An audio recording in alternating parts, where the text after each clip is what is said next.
अस्सलामु अलैकुम वरहमतुल्लाहि वबरकातुहू।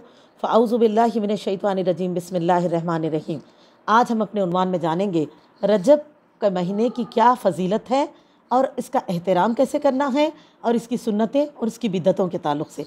अज़ीज़ नाज़रीन, रजब का महीना साल के 12 महीनों में से एक है और शुमार के हिसाब से देखा जाए तो साल के 7वें नंबर पर यह महीना हमको मिलता है अल्हम्दुलिल्लाह।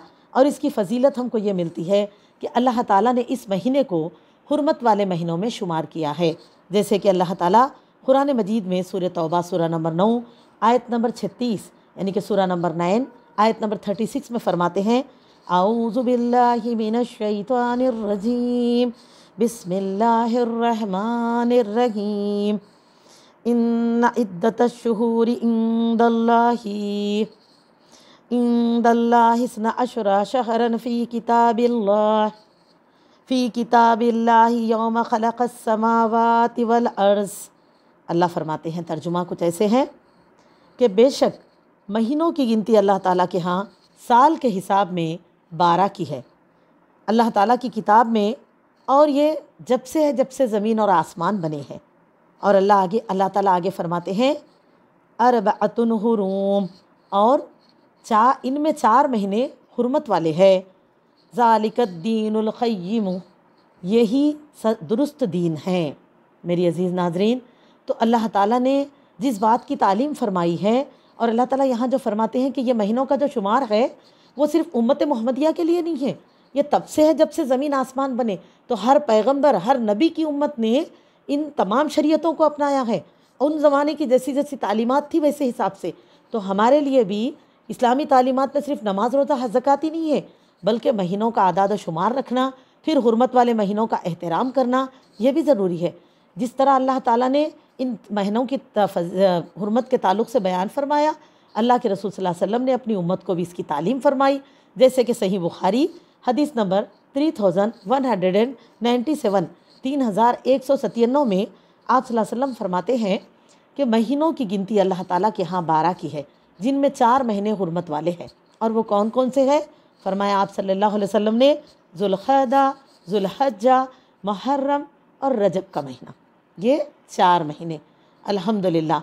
और इसके ताल्लुक़ से अल्लाह सुब्हानहू व तआला क्या फरमाते हैं और एक मकाम पर, जहाँ पर सूरह माइदा सूरह नंबर 5 आयत नंबर 2 में, या अय्युहल्लज़ीना आमनु ला तुहिल्लु शाइरल्लाह, अल्लाह ताला फरमाते हैं कि ऐ लोगों जो ईमान लाए हो, तुम अल्लाह ताला के शायर की, निशानियों की बेहुरमती ना करो। वला शहरल हराम, और हुर्मत वाले महीने भी, हुर्मत वाले महीनों की। तो इससे क्या बताया जा रहा? हुर्मत वाले महीने भी अल्लाह ताला की निशानियों में से है, लिहाजा उनका एहतराम करो। तो इनका एहतराम क्या है मेरी बहनों? आप सल्लल्लाहु अलैहि वसल्लम के ज़रिए से, शरीयत इस्लाम के ज़रिए से हमें जो तालीम मिलती है वो ये है कि इन महीनों में ईमान वालों को चाहिए कि हर तरह के यानी कि गलत अफ़ाल, बुरे अफ़ाल, गुनाह के कामों से रुके रहें, क्योंकि ये हुर्मत वाले महीने हैं। हालांकि हम देखते हैं तारीख़ इस्लाम में जब रसूलुल्लाह सल्लल्लाहु अलैहि वसल्लम के ज़माने में हुर्मत वाले महीनों की तालीम दी गई तो अल्लाह ताला ने जिस बात की तालीम फरमाई उनमें यह भी था कि जंगों का भी इन महीनों में अहतमाम न कराओ। हालांकि जंगें इस्लाम के लिए की जाती थी, इस्लाम की सरबुलंदी और परचम इस्लाम को बुलंद करने के लिए, लेकिन मेरी बहनों उससे भी मना कर दिया गया। तो जब देखा दुश्मनान इस्लाम ने इसका फ़ायदा उठाना शुरू कर दिया, क्योंकि मुसलमान हुर्मत वाले महीनों का एहतराम रखते, तो लोगों ने क्या किया कि इन्हीं महीनों में इनसे छेड़खानी करें तो ये तो एहतराम के मामले में रुके रहेंगे, तो लिहाजा हम इनको तकलीफ़ पहुँचाएँगे और हमारा फ़ायदा होगा। तब अल्लाह ताला ने हुक्म फरमाया कि वल हुर्मतु बिल क़िसास, हुर्मतें अदले बदले की है। अगर वो लोग अमदन छेड़खानी निकालते हैं हुर्मत वाले महीनों में तुमसे, तो बाद में तुम उनके साथ मामले को तय करो, यानी कि वरना पहल न करो। इतने बाद के भी, इसके बाद भी हुक्म आ रहा कि तुम पहल मत करो जंगों में, बल्कि आगे वाला अगर कोई तुमसे जंग करने पे मजबूर कर दे तो तुम मुकाबले के लिए आओ। तो मेरी अज़ीज़ नाज़रीन, इससे हम एहसास कर सकते हैं कि इन महीनों का हमारे लिए एहसास क्या है, इनका एहतराम क्या है। लेकिन बावजूद इसके इन महीनों के ताल्लुक़ से अल्लाह ताला इसीलिए फ़रमाते हैं कुरान मजीद में, जो बकरा सूरह तौबा की जो आयत हमने पढ़ी ना, उसके अख्तितामी हिस्से में, अगर कोई बावजूद बोलने के भी इन चीज़ों का एहसास ना रखे और आम तौर पे लड़ाई झगड़े, गुनाह के, फ़िस्क़ व फ़ुजूर के कामों में पड़ा रहे, तो अल्लाह ताला क्या फ़रमाते हैं, इससे अल्लाह का कोई नुकसान होने वाला नहीं है। अल्लाह फरमाते हैं ये करना खुद अपने जानों पे आप जुल्म करना है। जैसे कि अल्लाह फरमाते हैं इस सूरह तौबा ही की इख्तितामी आयत तक पढ़िए, ज़ालिकद दीनुल क़य्युम के बाद अल्लाह फरमाते हैं फ़ला तुज़लिमू फ़ीहिन्ना अनफुसकुम, और तुम ना जुल्म करो इन महीनों में, इनमें अपने जानों पर। यानी कि जुल्म क्या है, वह बोल दिया गया, बता दिया गया तो फिर परहेज़ करो, वरना तुम अगर अमदन मालूमात तो हो रही, क्योंकि आज का ज़माना ऐसा भी नहीं है कि तालीमात हमको पता नहीं है, माशाल्लाह हर बात मालूम हो रही, फिर भी तुम उसका एहसास ना रखो और तुम गलतियाँ करो, तो याद रखो तुम जुल्म करने वालों में शुमार होगे, वो तुम्हारे ही जानों पे जुल्म होगा, इससे अल्लाह को कोई फ़र्क नहीं पड़ेगा। क्योंकि मेरी बहनों, ये महीने तुम्हारे लिए बहुत ही बरकत और फजीलत वाले हैं, क्योंकि इन महीनों में हमारे लिए देखिए इन ख़ास दिनों का शुमार भी मिलता है। जैसे कि अल्हम्दुलिल्लाह इन 4 महीनों में ज़ुल्क़अदा, ज़ुल्हज्जा, मुहर्रमुल हुराम और रजब का महीना, इनमें आप देखिए हमें यह भी मिलता है कि यौमुन नहर जैसा बेहतरीन दिन आता है, जिस दिन का क़ुरबानी अल्लाह को बहुत ही ज़्यादा पसंद है। इसी तरह इन महीनों में यौम अरफा जैसा दिन भी आता है, जो दिन हाजियों के लिए बहुत ही अहम होता है, दुआए क़बूलियत का दिन होता है, जिस दिन अल्लाह ताला अपने बंदों की तरफ तवज्जो फरमाते हैं और उनके गुनाहों की मग़फ़िरत फरमाते हैं, अल्हम्दुलिल्लाह। और मेरी बहनों, इसी तरह ज़िलहज्जा के 1 से लेकर 9 तक के दिन, यानी कि 1 तारीख़ से 9 तारीख़ तक ज़िलहज्जा के 9 दिन, यानी बकरीद के ये 9 दिन, जिसकी फ़जीलत में नबी सल्लल्लाहु अलैहि वसल्लम ने क्या फ़रमाया, आप सल्लल्लाहु अलैहि वसल्लम ने फ़रमाया कि इन 9 दिनों की नफिल इबादतें अल्लाह ताला को बहुत ही ज़्यादा महबूब है, अल्लाह के यहाँ बहुत अफजल है। तब साहबा ने सवाल किया अल्लाह के रसूल सल्लल्लाहु अलैहि वसल्लम, क्या जिहाद फ़ी सबीलिल्लाह से ज़्यादा? तो आप सल्लल्लाहु अलैहि वसल्लम ने फरमाया बेशक, उससे भी ज़्यादा। तो एहसास करें वो बरकत वाले दिन इन्हीं हुर्मत वाले महीनों में आ रहे हैं, जो नफिलों की बरकत, नफल इबादतें, चाहे वो ज़िक्र अस्कार हो, चाहे वो नमाज हो, चाहे वो रोज़े हो, हमारी ज़िंदगी सदक़ात हो, हमारी ज़िंदगी में लेकर आते हैं। और फिर मेरी अज़ीज़ दीनी बहनों, अय्याम तशरीक़ जैसे दिन, जिसमें हम तकबीरात को बुलंद करते हुए अल्लाह ताला से इन्हें इल्तिजाएँ करते हैं और क़ुरबानी का एहतमाम करते हैं। और मेरी बहनों, यौम आशूरा, जिसके ताल्लुक़ से रसूलुल्लाह सल्लल्लाहु अलैहि वसल्लम का फ़रमान मुबारक है, फ़रमाया कि फ़र्ज़ नमाज के बाद अल्लाह ताला को अगर नफिल नमाज़ों में जो नमाज अफजल है तो वो तहज्जुद की नमाज है। और आप सल्लल्लाहु अलैहि वसल्लम ने फ़रमाया हदीस मुबारक में कि और फ़र्ज़ रोज़ों के बाद नफल रोज़ों में अल्लाह ताला को जो अफजल रोज़ा है वो यौम आशूरा, यानी मुहर्रम की 10 तारीख़ का रोज़ा। तो ये तमाम दिन जो है इन्हीं 4 महीनों में हमको मिलते हैं, अल्हम्दुलिल्लाह। इसके अलावा मेरी अज़ीज़ नाज़रीन, आप सल्लल्लाहु अलैहि वसल्लम ने जितने उम्रे किए हैं हज के अलावा, वो ज़ुल्हज्जा के महीने में ही किए हैं, ज़ुल्क़अदा ही के महीने में किए हैं, जो इन तमाम महीनों का सबसे पहला हुर्मत वाले महीनों का पहला महीना। ज़ुल्क़अदा, ज़ुल्हज्जा, मुहर्रम, लगातार 3, एक महीना थोड़ा सा हट के रजब। मेरी बहनों, तो पहले हुर्मत वाले महीनों के पहले महीने में ही आप सल्लल्लाहु अलैहि वसल्लम ने उम्रे किए हैं, अल्हम्दुलिल्लाह। तो इस तरह माशाअल्लाह तबारकल्लाह, ये वो बाबरकत हुर्मत वाले दिन हैं जिसमें हम दाखिल होते हैं हुर्मत वाले महीनों में। तो माशाअल्लाह, बावजूद इसके हमारे लिए एक और एहसास भी है, और वो क्या है कि हम रमज़ान के महीने के माह बाबरकत के क़रीब हो रहे हैं। लेकिन इसका माना ये नहीं है कि जैसे रजब में दाखिल हो गए, अब शुरुआत कर दी हमने कि हम रमज़ान से 60 दिन क़रीब है, 59 दिन, क्या बोलते हैं, यानी कि एक 68 दिन, 67 दिन, अब दिना एक एक डालते जाते, 60 को 1 दिन कम, 60 को 2 दिन कम, इस तरह से 59, 57, 56, 58, ऐसा एक दिन डालते हुए बोलते हैं कि जिस किसी ने रमज़ान की खुशखबरी किसी भी बंदे को जल्दी दे दी तो उसके लिए इतने साल के नेकियां मिल जाएंगे। अब चलो फॉरवर्ड नेकियों पे ज़िंदगी चल रही, तो ऐसा बिल्कुल नहीं है। फिर करना क्या है, वरना ये है एहसास करो इस बात का, क्योंकि ख़ास कर ख़वातीन का मामला तो हर साल उम्र के एक हिस्से बलूगत से लेकर ज़िंदगी के एक हिस्से उम्र के ढलने तक हर साल माह रमज़ान में कुछ ना कुछ रोज़े छूटते हैं, ख़वातीन हो या लड़कियां। तो मेरी अज़ीज़ नाज़रीन, कुरान मजीद सूरह बक़रा, कुरान मजीद में सूरह बक़रा जो है सूरा नंबर 2, पारा नंबर 2, रुकू नंबर 23 पढ़ के देखिए, अल्लाह ताला उसमें क्या फ़रमाते हैं, वमन कान मिनकुम मरीज़न औ अला सफ़रिन फ़इद्दतुम मिन अय्यामिन उख़र। और रमज़ान में तुम में से अगर कोई बीमार है या सफ़र में, तो जो रोज़े छूट जा रहे हैं शरई उज़र की बिना पर, तो अगले दिनों में उसकी क़ज़ा को पूरा करो। तो फिर वो कब तक पूरा करना है?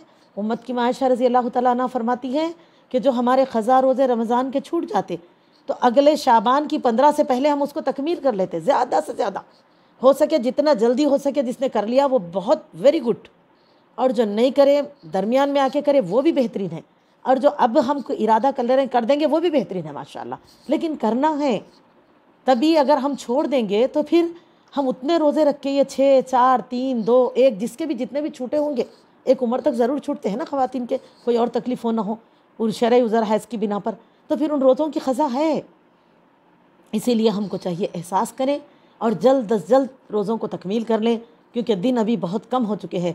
फिर 15 शाबान के बाद अपने आप को हमको रमज़ान के लिए तैयार करना है। तैयार करना है किस चीज़ के साथ? अपने एक तो अपनी इबादतें तकमील कर चुके इस इत्मीनान के साथ।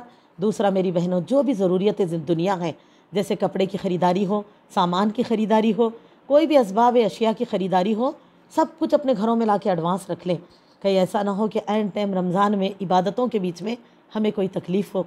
और मेरी बहनों, आज हर साल उलमा इकराम हमें समझा के थक जाते हैं कि इन कामों से बचें, लेकिन हम है कि बाज नहीं आते कि रमज़ान में ही तिजारतों को निकलते हैं। तो मेरी बहनों, इससे परहेज़ करें, अपने आप को रमज़ान के लिए तैयार करें, घरों में टिके और भरपूर इबादतें करें। नेकियों का मौसम बहार हम पे आ रहा है, इंशाअल्लाह अहद करें। अब तक जो हो चुका, लेकिन अब जो करेंगे तो अल्लाह बस हम आपकी रज़ामंदी के लिए कोशिश करेंगे इंशाअल्लाह ताला। और मेरी अज़ीज़ नाज़रीन, अब इसके साथ आप देखते हैं ये तमाम चीज़ें। अब इसके बाद जो बिदतें हैं, आइए उसके ऊपर सुनेंगे कौन कौन से ऐसे काम हैं जो हम करते हैं, या हमारे अतराफ़ व इनकाफ़ या हमारे ख़ानदानों में हमने होते हुए देखा है या देख रहे हैं, लेकिन नहीं करना चाहिए। और हमारे लिए क्या है, अल्लाह ताला का क्या फ़रमान है। अल्लाह ने हमें न सिर्फ़ अपनी ज़ात तक इस्लाम को रखने के लिए कहा है, बल्कि हमारा लिए अल्लाह ताला ये फरमाते हैं, कुंतुम खैरा उम्मतिन उखरिजत लिन्नास, मैंने तुमको निकाला ही दुनिया के लिए है, तामुरून बिल मारूफ व तनहौना अनिल मुनकर, नेकी का हुक्म दो और बुराई से रोको। तो देख रहे हैं कोई ऐसे काम करते आए हैं या हो रहे थे, उसको रोकने की कोशिश भी करें, तो उनको इन दलाइल के साथ रोकें इंशाअल्लाह। जैसे कि पहली चीज़ हम देखते हैं, रजब का महीना शुरू होते ही अक्सर लोग कहते, अक्सर लोगों के स्टेटसों पे लगना भी शुरू हो चुका माशाल्लाह माशाल्लाह, और रजब के महीने में हम दाखिल हो चुके हैं ना। अब आप देखिए कैसा दिख रहा, कई 1 तारीख से ही ऐसे व्हाट्सएप पे स्टेटस आ रही कि रजब अल्लाह का महीना, शाबान रसूलुल्लाह सल्लल्लाहु अलैहि वसल्लम का महीना, और रमज़ान उनकी उम्मत का महीना। तो ऐसी कोई हदीस नबी सल्लल्लाहु अलैहि वसल्लम ने नहीं बयान की मेरी बहन, और ये चीज़ बिल्कुल सही नहीं है। बिदत इसलिए है क्योंकि आप सल्लल्लाहु अलैहि वसल्लम ने क्या फरमाया, फ़इन्न खैरल हदीस किताब अल्लाह व हदी मुहम्मदिन सल्लल्लाहु अलैहि वसल्लम। उसके बाद क्या फरमाया, कुल्लु मुहदसतिन अदीनु बिदा। इसके बाद कोई भी नई इजादात होंगी वो बिदत है। वो काम जो नबी सल्लल्लाहु अलैहि वसल्लम के अमल की उस पर हमें दलील ना मिले, सहाबा की दलील ना मिले, और वैसे काम जिस पर ताबईन तबा ताबईन ना औलिया अल्लाह ना बुजुर्गान दिन, कोई सल्फ़ सालेहीन से हमको वो तरीक़ा नहीं मिलता। दरमियान में घड़ी हुई बातें और उसको लेकर हम आगे बढ़े हैं, नहीं, बिल्कुल सही नहीं है। तो इसीलिए ऐसी चीज़ों से परहेज़ कीजिए। अल्लाह ने क्या फरमाया, 12 के 12 महीने अल्लाह ताला की तरफ से है, जब से ज़मीन और आसमान बने हैं। अल्लाह नहीं फरमाते ये महीना उनका, ये महीना उनका। हाँ, ये हुर्मत वाले महीने हैं, रमज़ान बरकत वाला महीना है, अल्हम्दुलिल्लाह। और फिर मेरी अज़ीज़ नाज़रीन, इसी तरह इस महीने में सलातुर रग़ाइब के नाम से नमाज का अदा करना, इसी तरह रजब के महीने की पहली जुमेरात को रोज़े, नफल रोज़े का अहतमाम करना। ऐसे तो आप सल्लल्लाहु अलैहि वसल्लम हर पीर जुमेरात को रोज़ा रखते, और आप और हमको भी ज़रूर रखना चाहिए, क्योंकि वो दिन है जिसमें हमारे अमाल की पेशी अल्लाह की बारगाह में होती है। तो मेरी अज़ीज़ नाज़रीन, रोज़दारों पे तो अल्लाह की ख़ास रहमत होती है, तो एहतमाम करे, ना कि इन कामों का है इख्तियार करे, ऐसी नीयतें रखें। लिहाजा हर जुमेरात पीर को रख सकते, लेकिन इस नीयत से बिल्कुल नहीं रखना है कि रजब की पहली जुमेरात को रखेंगे तो ये फ़ायदा पहुँचेगा, इस तरह से। और इसी तरह 26 और 27 का रोज़ा रखना, ये भी बिदत है, ये भी कोई हदीस से साबित नहीं है, आप सल्लल्लाहु अलैहि वसल्लम ने न कभी रखा है। और इसी तरह हमारे लिए क्या है, जिस तरह के 27 रजब की रात को जागना, यानी कि मेराज की जागने की रात, मेराज की रात जो कहते जागते हैं। तो मेरी बहनों, आज तो माशाल्लाह तालीमात इतनी तरक्की कर चुकी है, इतना हम पढ़ रहे सुन रही, कोई भी इस बात के क़ाइल हो चुके हैं उलमा कि हकीकत में नबी सल्लल्लाहु अलैहि वसल्लम के साथ जो मेराज का वाक़या पेश आया वो रजब का महीना बोल के कोई दलील नहीं है। आप सल्लल्लाहु अलैहि वसल्लम रजब के महीने में ही सफ़र मेराज पर पहुँचे, ऐसी कोई दलील नहीं है। फिर दूसरी बात, अगर हमको दलील मिल भी जाए, माज़अल्लाह ऐसी दलील नहीं है, मैं बता रही हूँ, लेकिन मेरी अज़ीज़ नाज़रीन कि अगर कोई ऐसी बात हमें कोई कहते हैं दलील के साथ, नहीं ये नहीं हम दलील देते, तो आप उनसे ये भी ज़रूर पूछिए और अपने आप से पूछिए पहली चीज़ कि जब मेराज का सफ़रनामा नबी सल्लल्लाहु अलैहि वसल्लम की ज़िंदगी में पेश आया, आप सल्लल्लाहु अलैहि वसल्लम की उम्र मुबारक कितने साल की थी? 51 साल। उम्मत की माँ खदीजतुल कुबरा रज़ियल्लाहु तआला अन्हा के इस दुनिया से गुजरने के बाद और मेरी अजीज़ बहनों ताइफ से वापसी के बाद, जिसके बाद करीबन 1.5 या 2 साल आप मक्के में रुके, उसके बाद आप मदीना तशरीफ़ लाए। तो अगर आप सल्लल्लाहु अलैहि वसल्लम की कुल उम्र 63 साल थी, 51 साल में यह वाक़या पेश आया, तो इसके बाद 12 साल आप सल्लल्लाहु अलैहि वसल्लम साहिब हयात रहे।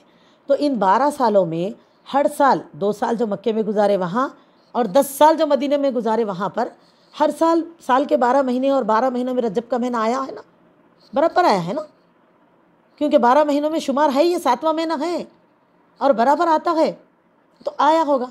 फिर क्यों आप सल्लल्लाहु अलैहि वसल्लम ने इसका कोई एहतमाम नहीं किया और नहीं बताया? अगर कोई बात ऐसी आप सल्लल्लाहु अलैहि वसल्लम करते और कोई काम ऐसा होता तो कि मेरी बहनों आज अहदीस में किसी जगह भी हमको इसकी दलील न मिलती, बताइए फिर कैसे हम इस काम को करते हैं।